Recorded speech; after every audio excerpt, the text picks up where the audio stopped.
Assalamualaikum warahmatullahi wabarakatuh. Selamat datang di channel ini Sona Mikir bareng aku di sini Sona. Oke teman-teman sekalian, jadi pada kesempatan kali ini aku mau ngebahas tentang yang namanya mengajar anak kecil kayak gitu loh. Jadi emang aku berpikir bahwasanya setiap orang itu bisa jadi guru. Jadi siapapun itu bisa jadi guru. Tapi tidak semua orang itu bisa mengajar. Nah, teman-teman perlu ketahui bahwasanya mengajar itu juga adalah suatu keterampilan gitu loh. Apalagi mengajar anak kecil. Maka dari itu aku katakan tidak semua orang bisa mengajar karena tidak semua orang belajar tentang bagaimana mengajar gitu loh. Khususnya juga mengajar anak kecil gitu. Itu pun tidak sembarangan ketika kita mengajar anak kecil dan mengajar orang dewasa. Itu dua hal yang berbeda. So it means that we have to know about the subject and an object.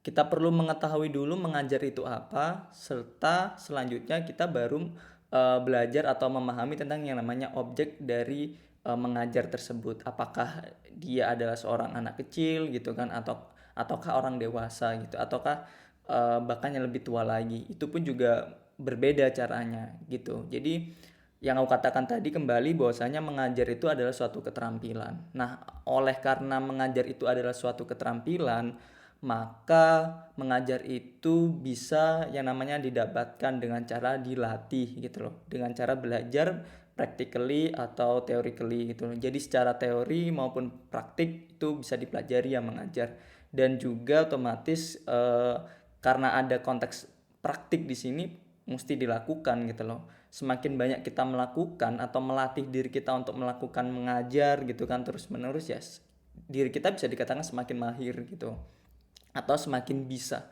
Sementara kalau kita hanya berporos pada yang namanya teori saja tanpa praktik mengajar, ya otomatis akan kesusahan gitu loh. Tatkala harus yang namanya secara langsung doing practically seperti itu in term of teaching ya. Jadi emang butuh yang namanya suatu praktik atau yang namanya aksi melakukan tindakan mengajar secara terus-menerus berulang-ulang kali, diulang-ulang secara demikian, dan baru bisa dikatakan bisa dalam mengajar. Belum tentu itu mahir, karena kalau kita membahas suatu kemahiran atau ahli di bidang tertentu khususnya mengajar, ya butuh effort yang lebih ya. Secara teori itu seorang dikatakan ahli bidang tertentu ya melakukan suatu kegiatan tersebut selama kurang lebih 1000 jam gitu loh, totalnya 1000 jam gitu kan. Tapi itu relatif ya, artinya sih kita bisa tarik apa ya, garis kesimpulannya bahwasanya ketika seorang ahli di bidang tertentu itu juga melakukan kegiatan terus menerus termasuk mengajar ini. Well, sebelum kita membahas yang namanya mengajar anak kecil, ya yang aku bilang tadi ya, kita harus tahu subjeknya dulu baru objeknya.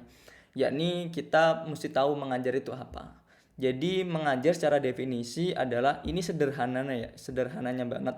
In short bahwasannya mengajar itu adalah suatu kegiatan mentransferkan informasi atau ilmu kepada orang lain. Jadi aku mau menginformasikan kepada orang lain itu juga konteksnya mengajar. Tapi tidak hanya delivering information setelah itu dan gitu loh, udah gitu. Tidak, tapi sampai orang itu benar-benar pertama paham gitu kan. Setelah itu benar-benar bisa berkembang gitu kan. Selanjutnya adalah bisa mempraktikannya atau mengaplikasikannya di daily activity-nya gitu loh.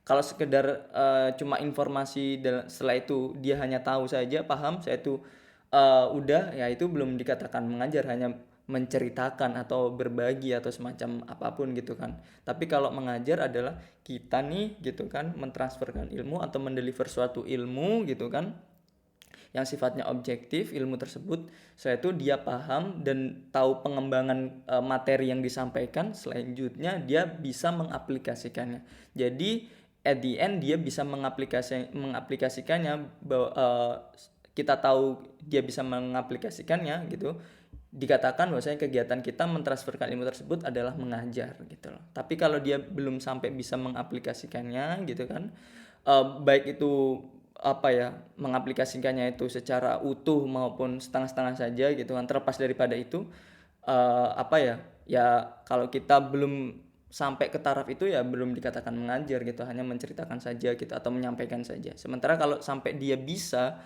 terlepas dia itu setengah-setengah atau secara utuh, ya udah dikatakan sebagai mengajar. Seperti itu. Itu secara konteks subjektivitas, bahwasanya mengajar adalah ya suatu kegiatan mentransferkan ilmu atau mendeliver, ya, menyampaikan suatu pengetahuan gitu kan, informasi kepada seseorang, sampai dia namanya paham, bisa mengembangkannya gitu kan, menurut teori-teori ataupun informasi yang baru gitu kan.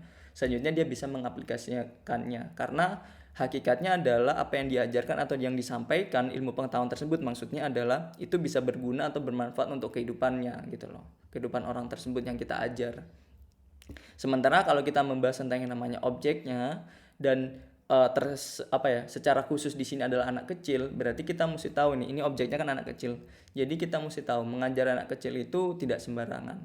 Artinya butuh suatu cara tertentu, karena tidak asal mengajar, tidak asal menyampaikan ilmu saja atau menginformasikan ilmu saja. Kita mesti tahu juga yang namanya caranya bagaimana menginformasikan ataupun menyampaikan ilmu tersebut kepada anak kecil gitu. Karena anak kecil relatively gitu adalah peniru yang ulung. Jadi dia lebih suka mempraktikannya ketimbang harus yang namanya mengolah suatu informasi teori-teori gitu dan lain sebagainya gitu, tapi lebih suka melihat gitu kan, melihat secara langsung, mengobservasi secara langsung, baru dia langsung mempraktikannya. Itu kecenderungan anak kecil gitu kan, tanpa mengetahui value yang ada gitu.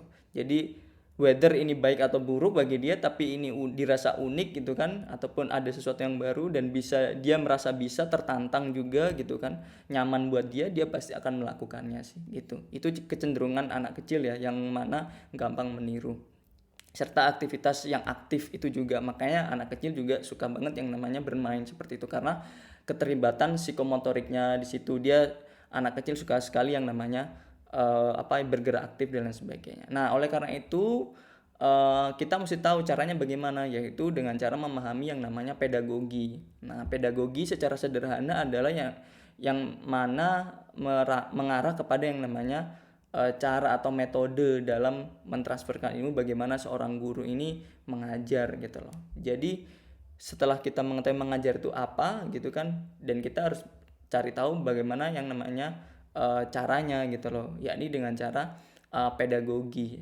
Pedagogi konteksnya itu cukup runtun dan cukup detail banget ya, karena ketika mengajar gitu kan, kita mesti tahu nih kita menggunakan metode seperti apa. Misalnya ambil contoh metode yang namanya mengedepankan siswanya untuk aktif ataukah gurunya aktif. Artinya ada yang namanya student center atau enggak teacher center, atau bahkan kombinasi seperti itu.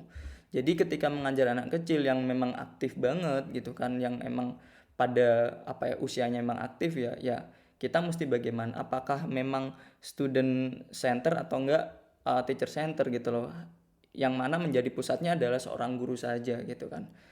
Terus secara pasif gitu kan, siswanya atau anak kecil ini hanya diam saja gitu. Apakah demikian? Tidak kan gitu loh.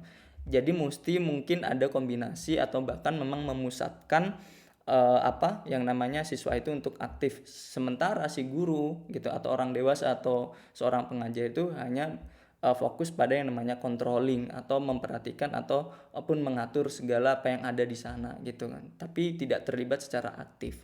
Bisa saja itu proses pembelajaran yang ada. Jadi emang ketika kita mengajar, kita mesti tahu banget nih konteks-konteks pedagogi, metode-metode, apalagi siswa juga ataupun anak kecil itu juga suka yang namanya keaktifan seperti itu. Nah anyway teman-teman sekalian, maksudku dari menyampaikan kali ini adalah aku pengen banget sharing bahwasanya meskipun kita bukan guru gitu kan, kita itu mesti tahu bagaimana caranya mengajar anak kecil, karena in the end of the day kita itu bakal jadi parents gitu, kita menjadi orang dewasa, kita menjadi seorang yang namanya orang tua. Nah orang tua juga punya peran aktif dalam perkembangan si anak kan, anak kita gitu loh. Jadi kalau kita nggak tahu caranya mengajar gitu kan sebagai orang tua, nah apakah kita hanya memasrahkan kepada yang namanya guru saja di sekolah gitu loh. Sementara kita mesti tahu bahwasanya sekolah pertama ini ya ini keluarga, dan peran yang namanya keluarga itu juga sangat luar biasa terhadap tumbuh kembang si anak bukan gitu. Jadi aku harap sih teman-teman dari video ini juga mesti belajar tentang bagaimana mengajar, khususnya mengajar anak-anak, meskipun teman-teman ini bukan seorang guru. Well, itu aja yang bisa aku sampaikan. Kurang lebihnya aku mohon maaf dan sampai jumpa di video berikutnya.